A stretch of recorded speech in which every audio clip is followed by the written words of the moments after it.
This is Mortgage Morning, and I'm Andy Baker. Here are the housing and mortgage stories shaping the market today.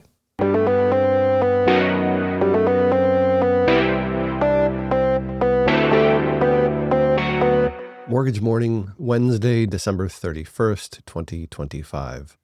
Regulation Watch. Judge Amy Berman Jackson halts CFPB defunding, sets stage for February 2026 trial. The headline story from the past 24 hours is a major legal development in the ongoing fight over the Consumer Financial Protection Bureau's funding and operational status. On Tuesday, U.S. District Judge Amy Berman Jackson ruled that the White House cannot discontinue funding for the CFPB on the basis that the Federal Reserve is operating at a loss, and that doing so would violate existing court orders and statutory requirements. The ruling effectively blocks the administration's effort to starve the agency of money and keep it from paying its employees or functioning. Acting CFPB Director Russell Vought, who also serves as the White House Office of Management and Budget Director, had advanced a legal position based on what he called a combined earnings interpretation of the Dodd-Frank Act. The theory was that if the Federal Reserve is showing a paper loss, as it has due to the interplay of high interest payments on reserves and legacy bond holdings, then the CFPB can't draw operating funds.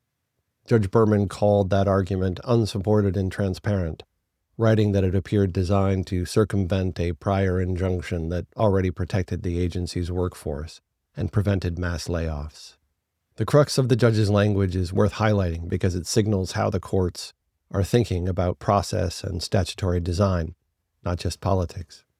In a written opinion, Berman wrote that Vaught's interpretation was a transparent attempt to starve the CFPB of funding, and yet another attempt to achieve the very outcome the court's injunction was put in place to prevent. That injunction, Berman referenced, dates back to earlier rulings, including one that blocked attempts to cut most of the Bureau's workforce and another that preserved the status quo while litigation continued. These earlier rulings were grounded in the idea that an agency created by Congress can't simply be dismantled by a political branch ignoring statutory mechanisms, a core principle in administrative law. Crucially, the court reiterated that the Trump administration's funding gamut was not merely a technical legal argument, but an effort to sidestep its earlier orders. Berman's ruling keeps the CFPB's funding mechanism intact, at least until the next phase of litigation, and ensures the Bureau will continue to receive funds from the Federal Reserve in accordance with the statute as written. Looking ahead, a trial is scheduled for February 2026 to more fully litigate whether Vought and the administration's novel interpretation of the funding statute is lawful. That trial won't be a rehearing of Berman's blocking order.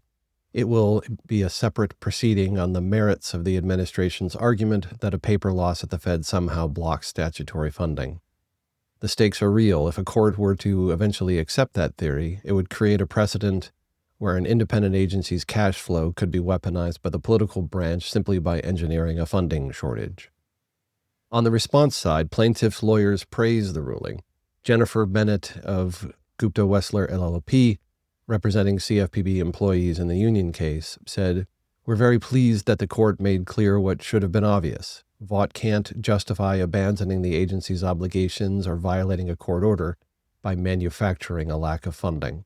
There was no immediate response from the White House press office to requests for comments on Berman's opinion, which itself is a signal about how politically sensitive this fight remains. Senate Democrats who have been involved in related litigation earlier this month will almost certainly make this February's trial a key part of their oversight narrative heading into 2026. For a broker or loan officer, this story is not about the CFPB doing more enforcement today. It's about whether one of the central regulatory pillars of consumer finance survives intact, legally and institutionally. The ruling changes the game for how seriously counterparties, compliance teams, and in-house counsel will treat CFPB risk going into the new year. A CFPB with a clear legal foundation is a CFPB whose rulemakings and enforcement actions are more predictable, or at least legally sustainable, and that reduces one of the big unknowns that lenders and brokers have been pricing as risk. People in power. House Financial Services Committee signals housing finance hearings. Separately, there was a quieter but still relevant policy signal out of Capitol Hill. House Financial Services Committee Chairman Patrick McHenry indicated that the committee plans to hold hearings in early 2026 focused on housing finance, regulatory uncertainty, and access to credit. While no dates have been announced, the comments come alongside a press release outlining priorities for the coming session. This matters less for what it does immediately and more for what it suggests politically. Congressional attention to housing finance tends to resurface when affordability pressures persist and regulatory fights become more visible. With the CFPB funding dispute now heading towards a February trial, housing finance oversight is likely to become a more active policy battleground next year. For brokers and lenders, this is a reminder that regulatory posture isn't being set in a vacuum. Court rulings, agency leadership, and congressional oversight all feed into the risk environment that shapes product availability and execution tolerance. Lender moves. Rocket stock pops on a down day. UWM sees notable insider selling. Finally, two company-level signals worth flagging even without headline announcements. Rocket's stock rose roughly 3.6%, outperforming both mortgage peers and the broader market in the same session. This wasn't tied to an earnings release or formal guidance update, but relative strength like this is still meaningful. Investor sentiment around mortgage platforms often shifts before fundamentals show up in quarterly numbers, particularly as the calendar turns and expectations for the coming year start to solidify. On the UWM side, filings disclosed late December selling by a major holder, totaling approximately 9.6 million. Insider and large holder selling doesn't automatically imply trouble, especially around year-end, but in a tight capital environment, it's a data point that can influence sentiment and liquidity around the stock. Taken together, these moves reinforce a broader theme. Capital is repositioning, liquidity is being managed carefully, and investors are trying to decide which mortgage platforms are best positioned for a slow, uneven recovery rather than a rapid rebound. That's it for Mortgage Morning.